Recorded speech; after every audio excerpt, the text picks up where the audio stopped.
Hello, bachcho. Let's see the question. A pregnant female delivers a baby who suffers from stunted growth, mental retardation, low intelligence quotient, and abnormal skin.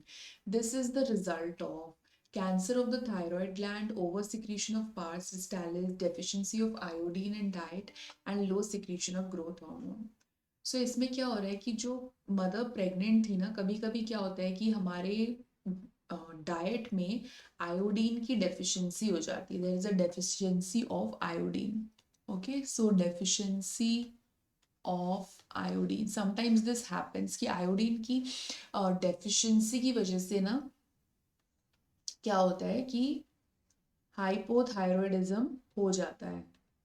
Okay, so due to this hypothyroidism, जब pregnant जो female है, जब mother ही hypothyroidism से सफ़र कर रही होंगी, तो वो बेबी में भी इसका असर आएगा.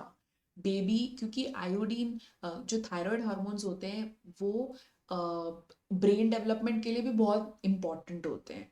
ठीक है, तो इसलिए मेंटल रिटार्डेशन हो जाएगा.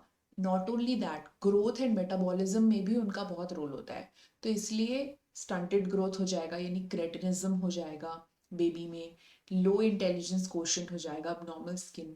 सो बेबी में ये सारी चीज़ें इसलिए हो रही हैं क्योंकि मदर हाइपोथायरॉयडिज्म से ग्रसित थी. और इसलिए ग्रसित थी because she had a deficiency of iodine in her diet.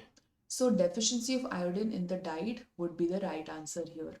Option A में दिया है थायराइड ग्लैंड में कैंसर हो जाना. सो कैंसर में क्या होता है कि सेल्स बहुत ज़्यादा अनकंट्रोलेबल मैनर में they starts replicating. So this is not what is happening here. Mother को कैंसर नहीं है. Over secretion of the pars distalis. So pars distalis is that part of the anterior pituitary part which secretes the seven hormones. The LH and the FSH, the prolactin, thyroid stimulating hormone, ACTH, all these hormones that will secrete. So it's not because of that. And fourth is low secretion of growth hormone. कि growth hormone का कम secrete होना. So growth hormone अगर कम secrete हो रहा है तो बच्चा mentally retarded तो नहीं होगा ना, सिर्फ हाइट ही उसकी छोटी रह जाएगी.